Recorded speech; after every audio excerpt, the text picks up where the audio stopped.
हमारी पृथ्वी एक खूबसूरत ग्रह है। अंतरिक्ष से यह एक नीले नजारे जैसी दिखती है। ऐसा इसलिए है क्योंकि इसमें पानी है जो जीवन के लिए जरूरी है। पृथ्वी ही एक ऐसा ग्रह है जिस पर जीवन है, जहां तक हम जानते हैं। यह पृथ्वी को बहुत खास बनाता है। हम जो हवा सांस लेते हैं, जो पानी पीते हैं और जो खाना खाते हैं, सब पृथ्वी से आता है। यह हमें जीने के लिए जरूरी सब कुछ देती है। हम इस ग्रह का हिस्सा हैं और यह हमारा हिस्सा है। विशाल ब्रह्मांड में पृथ्वी अलग दिखती है। यह निरंतर बदलाव और अद्भुत विविधता का स्थान है। सबसे ऊंचे पहाड़ों से लेकर सबसे गहरे समुद्रों तक जीवन फलता फूलता है। अपने ग्रह को समझना बहुत जरूरी है क्योंकि यही हमारा घर है। आइए पृथ्वी के अजूबों को जानने और यह समझने के लिए एक सफर पर निकलते हैं कि यह इतनी अनोखी क्यों है। हमारी खोज में हम जिस हवा में सांस लेते हैं, जो पानी हमें जीवित रखता है और जो जमीन हमें सहारा देती है, इन सब के बारे में जानेंगे। हमारे ग्रह के चारों ओर हवा का एक कंबल है जिसे वायुमंडल कहते हैं। यह अदृश्य ढाल हमें सूर्य से आने वाली हानिकारक किरणों से बचाती है। यह पृथ्वी के तापमान को नियंत्रित करने में भी मदद करती है, इसे जीवन के लिए उपयुक्त बनाए रखती है। वायुमंडल अलग अलग गैसों से बना है। सबसे ज्यादा नाइट्रोजन गैस है। ऑक्सीजन, जिसकी हमें सांस लेने के लिए जरूरत होती है, दूसरी सबसे ज्यादा गैस है। वायुमंडल हमेशा गतिमान रहता है। इस गति से मौसम के पैटर्न बनते हैं जो बारिश, बर्फ और हवा लाते हैं। ये मौसम के पैटर्न पृथ्वी पर जीवन के लिए जरूरी है। ये पानी और पोषक तत्वों को पूरे ग्रह में फैलाने में मदद करते हैं। वायुमंडल के बिना पृथ्वी बहुत अलग होती। पानी के लिए यह बहुत ठंडी होती और जैसा जीवन हम जानते हैं वैसा नहीं होता। पानी जीवन के लिए जरूरी है। यह पृथ्वी की सतह के 70% से ज्यादा हिस्से को ढकता है, ज्यादातर महासागरों के रूप में। पानी के ये विशाल भंडार ग्रह की जलवायु को नियंत्रित करने में महत्वपूर्ण भूमिका निभाते हैं। महासागर सूर्य से गर्मी सोखते हैं और इसे दुनिया भर में फैलाते हैं। ये तापमान को सामान्य रखने में भी मदद करते हैं, ज्यादा गर्मी और ठंड को रोकते हैं। महासागरों से पानी भाप बनकर उड़ता है, जिससे बादल बनते हैं जो जमीन पर बारिश और बर्फ लाते हैं। नदियां, झीलें और भूमिगत जल भी मीठे पानी के महत्वपूर्ण स्रोत हैं। ये पीने, सिंचाई और उद्योग के लिए पानी प्रदान करते हैं। बर्फ की चोटियां और ग्लेशियर मीठे पानी को जमे हुए रूप में संग्रहित करते हैं। जल चक्र, महासागरों, वायुमंडल और जमीन के बीच पानी का निरंतर संचलन पृथ्वी पर जीवन के लिए महत्वपूर्ण है। पृथ्वी की सतह अविश्वसनीय रूप से विविध है।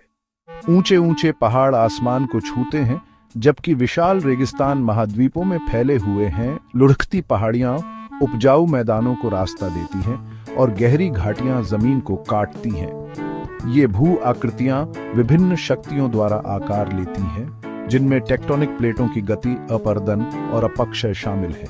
पहाड़ तब बनते हैं जब टेक्टोनिक प्लेटें टकराती हैं, जिससे जमीन ऊपर की ओर उठ जाती है। रेगिस्तान उन क्षेत्रों में बनते हैं जहां बहुत कम वर्षा होती है। भू आकृतियों की विविधता पृथ्वी पर जीवन की विविधता में योगदान करती है। अलग अलग पौधे और जानवर अलग अलग वातावरण में जीवित रहने के लिए अनुकूलित हो गए हैं। भाग 5, ध्रुवों से उष्णकटिबंधीय तक जलवायु क्षेत्र। पृथ्वी की जलवायु अलग अलग जगहों पर बहुत भिन्न होती है। भूमध्य रेखा के पास सूर्य की किरणें सीधे पृथ्वी पर पड़ती हैं, जिससे यह गर्म और आर्द्र हो जाती है।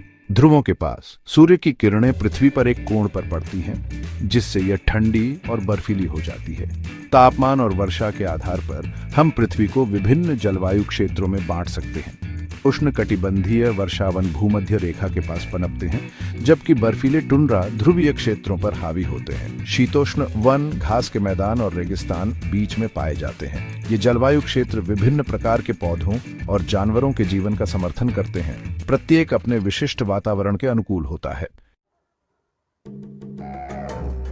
भाग 6, जीवन का जाल। पारिस्थितिकी तंत्र। एक पारिस्थितिकी तंत्र जीवित जीवों और उनके भौतिक वातावरण का एक समुदाय है। प्रत्येक पारिस्थितिकी तंत्र आपस में जुड़े संबंधों का एक जटिल जाल है। पौधे भोजन बनाने के लिए सूर्य के प्रकाश का उपयोग करते हैं। जानवर पौधे और अन्य जानवरों को खाते हैं और अपघटक मृत जीवों को तोड़ते हैं। वन, घास के मैदान, रेगिस्तान, महासागर, झीलें और नदियां सभी पारिस्थितिकी तंत्र के उदाहरण हैं। प्रत्येक पारिस्थितिकी तंत्र में पौधों, जानवरों और पर्यावरणीय परिस्थितियों का अपना अनूठा समूह होता है। स्वस्थ पारिस्थितिकी तंत्र पृथ्वी पर जीवन के लिए आवश्यक है। ये हमें स्वच्छ हवा और पानी, उपजाऊ मिट्टी और स्थिर जलवायु प्रदान करते हैं। भाग 7, मानवीय स्पर्श, पृथ्वी पर हमारा प्रभाव। मनुष्यों का पृथ्वी पर गहरा प्रभाव पड़ता है। हमने कृषि के लिए जंगलों को साफ किया है, शहर बनाए हैं और हवा और पानी को प्रदूषित किया है। हमारे कार्यों से जलवायु परिवर्तन, आवास का नुकसान और कई प्रजातियों का विलुप्त होना हुआ है। हमारे कार्यों के परिणामों को समझना और अधिक स्थायी रूप से जीने के तरीके खोजना महत्वपूर्ण है। हमें पर्यावरण पर अपने प्रभाव को कम करने और उन प्राकृतिक संसाधनों की रक्षा करने की आवश्यकता है जिन पर हम निर्भर हैं। भाग 8, कार्रवाई का आह्वान, अपने घर की रक्षा। पृथ्वी की रक्षा करना हमारी जिम्मेदारी है। हम सभी अपने अपने तरीके से बदलाव ला सकते हैं। अपने कार्बन पदचिह्न को कम करना, पानी का संरक्षण करना और स्थायी प्रथाओं का समर्थन करना इसके कुछ उदाहरण हैं। अधिक स्थायी भविष्य बनाने में सरकारों, व्यवसायों और व्यक्तियों सभी की भूमिका है। साथ मिलकर काम करके हम आने वाली पीढ़ियों के लिए एक स्वस्थ ग्रह सुनिश्चित कर सकते हैं। भाग 9, निष्कर्ष, पृथ्वी की विरासत, हमारी जिम्मेदारी। पृथ्वी एक अनमोल और अनोखा ग्रह है। यह एकमात्र ऐसा घर है जिसे हम जानते हैं जो जीवन का समर्थन कर सकता है। जिस हवा में हम सांस लेते हैं, उस पानी तक जो हम पीते हैं, हमारा ग्रह हमें जीवित रहने और फलने फूलने के लिए आवश्यक सब कुछ प्रदान करता है।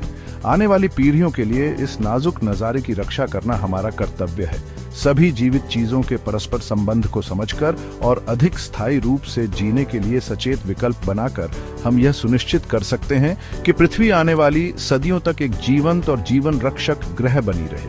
आइए हम अपने ग्रह के लिए सम्मान और देखभाल की विरासत छोड़ें, एक ऐसी विरासत जो पृथ्वी को घर कहने वाले सभी प्राणियों को लाभान्वित करेगी।